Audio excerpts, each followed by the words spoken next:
हमारे साथ एक वरिष्ठ भैया जी जुड़ गए हैं, आइए इनसे जानते हैं क्या कारण था कि बीजेपी यहाँ से हारी है, बताएंगे।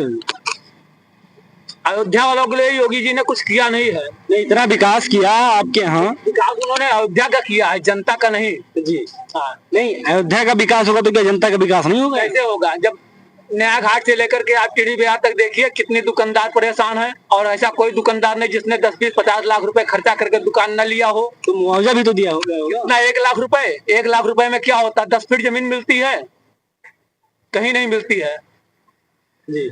वो कौड़ी के भाव जमीन लेकर के अरबों की फिर बेच रहे हैं कि कोई विकास है? ये विकास हुआ? मतलब आपकी जमीन लेकर बेची गई है? हमारी नहीं, जैसे किसी की हमारे यहाँ की जमीन ली गई हुई है, हमारे अयोध्या की जमीन ली गई है, उसको कौड़ी के भाव लेकर के वो करोड़ों में बेच रहे हैं। किसको बेच रहे हैं? किसको? बड़े बड़े उद्योगपतियों को बेच रहे हैं। अमिताभ बच्चन स्वयं खरीदे यहाँ पर जमीन, जाकर देखिए आप। अब उनसे पूछिए ना कितने की जमीन खरीदे, और फिर योगी से पूछिए कि उतने तो आपको देखिए विकास आपके अयोध्या का हो रहा है तो आपको तो रोजगार भी तो मिल रहा है। क्या रोजगार मिल रहा है? आप ये रोजगार नहीं कर रहे। 50 लाख रुपए दिए हैं, उसके बाद भी दुकान नहीं बन रही है। मकान मालिक हावी हो रखा है, हमको 5 लाख 10 लाख रुपए दो तो हम मकान बनने देंगे। किराया जो हमारा 200 रुपए था आज 2000 रुपए हो गया। क्यों? किसकी वजह से? सामान का रेट नहीं बढ़ा? क्या बढ़ा है? 20 रुपए की लिया फिर भी मिलती थी, आज भी मिल रही है। पहले भी 20 रुपए की मिलती थी, आज भी 20 रुपए की मिल रही है, तो क्या बढ़ गया बताइए? हम किसी को लूट लेंगे? नहीं। फिर क्या विकास हो गया? तो आपके कहने का मतलब है कि यहाँ का मेन जो बीजेपी का हारने का कारण है, देखिए जिस पर जहाँ पर कृपा राम की हुई ता पर कृपा करे सब कोई, उनके ऊपर से भगवान की कृपा उठ गई, इसलिए जनता ने भी उनके ऊपर कृपा करना बंद कर दिया है। जी सीधी सी बात, आप खुद सोच लीजिए, आप पढ़े लिखे इंसान हैं। आप देखिए ना, जहाँ पर कृपा राम को, उन्होंने तो मंदिर बनवाया है, फिर तो राम भगवान की कृपा कैसे उठ गई उनसे?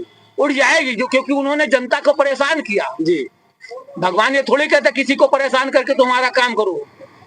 भगवान को यहाँ के गरीब पसंद है जी, और वो गरीबों के उजाड़ रहे तो भगवान को कैसे पसंद करेंगे? भगवान को गरीब पसंद है नहीं पसंद है? आप बताइए। आपके यहाँ से जो राजू मोहन दास जी हैं अयोध्या हनुमानगढ़ी के, उन्होंने कहा है कि उन्होंने एक बात ट्वीट की थी कि अगर रामायण के समय अगर ये अयोध्या वासियों को लेके जाते युद्ध करते तो शायद यहाँ के जो अयोध्या वासी इतने लालची होते कि वहाँ रावण से डील कर लेते और युद्ध नहीं करते, युद्ध हार जाते। ये तो उनकी मनगढ़ंत कहानी है जी, सत्य है, क्योंकि वो पैसा वाले हैं जी। हम मनगढ़ंत कहानी नहीं सुनते हैं, हमारी सीधी सी बात है।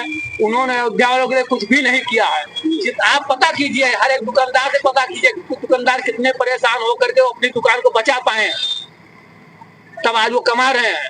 तो क्या उनकी देन है? नहीं। फिर कैसे अयोध्या वाले वोट दे देंगे? लेकिन मोदी जी तो विकास का कार्य कर रहे हैं, अयोध्या के विकास नहीं कर रहे हैं। लेकिन तो पब्लिक के लिए सोचना, गरीबों के लिए सोचना चाहिए ना, कि उद्योगपतियों के लिए विकास होता है, गरीबों के लिए विकास करना चाहिए। उद्योगपति पहले ही विकास किए बैठे हुए हैं, उनको क्या दिक्कत है? वो तो मानते हैं, उनके पास तो करोड़ों अरबों खरबों रोज आता है।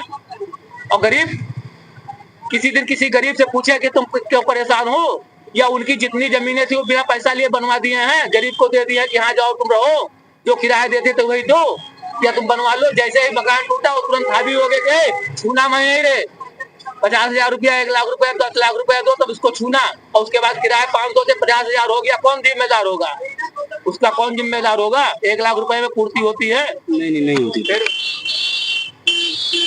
कैसे हो जाएगा बताइए? तो जहाँ पर कृपा राम की हुई तहाँ पर कृपा करे सब कोई। भगवान राम की कृपा उनके ऊपर से रूठ गई है, अयोध्या वाले भी रूठ गए हैं। अब वो अयोध्या वालों को गलत कहे तो ये गलत बात है। लेकिन आप ये जान सकते हैं कि अयोध्या की सीट हारने से पूरे विश्व में यहाँ से मतलब बहुत बदनामी हो रही है कि वो अयोध्या की सीट हार गई। वो स्वयं जिम्मेदार है उसके ना जी। आप अपने कर्म के स्वयं जिम्मेदार तो होंगे कि हम जिम्मेदार होंगे? अपने कर्म के हम होंगे। तब हम उसमें हम क्या कर सकते हैं? बदनामी हो तो उनकी हो रही है, उसमें हम क्या कर सकते हैं? वो स्वयं बदनामी के पात्र हैं, वो तो स्वयं बदनामी के पात्र हुए हैं, तो उसमें हम क्या कर सकते हैं? अब हम इंटरव्यू दे करके खुद नहीं फंसना चाहते हैं। जी हाँ, ये तो बात इंटरव्यू गए वो हमारे ऊपर चाप चढ़ाएंगे। एक आदमी गलत करता तो सबका घर गिरा दिया जाए जी। ये कहाँ की राजनीति है? ये तो गलत राजनीति है ना। तो फिर अगर एक आदमी जुर्म करता तो उसी का घर गिराइए। घर बनवाने में कितना मेहनत लगता है वो खुद जानते होंगे, और आपने बुलडोजर लेकर गिरवा दिया, केवल गिरवा दिया, उसको बनवा नहीं सकते हैं।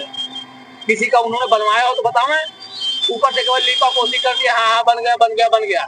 देख लीजिए आप इस मोहल्ले में इस मोहल्ले में आप देख लीजिए, चारों तरफ नजर दिखा के देख लीजिए कौन सा मकान बना हुआ है, और आज भी उसे खंडहर पड़ा हुआ मकान मालिक कहता हम अब तुम नए किराएदार बनो। जी। क्यों नए किराएदार बने? हमारे बाप दादा किराएदारी करते आए, तो हम नए किराएदार क्यों बने? वो कहता हमको 20 लाख रुपए दो, किराया 5,000 रुपए, 500 रुपए था, आज तुम 5,000 रुपए किराया दो, कहाँ से देगा दुकानदार, कहाँ से देगा गरीब? तो गरीबों पर तो अत्याचार हो रहा है ना। तो कैसा विकास? ऐसा विकास होने चाहिए।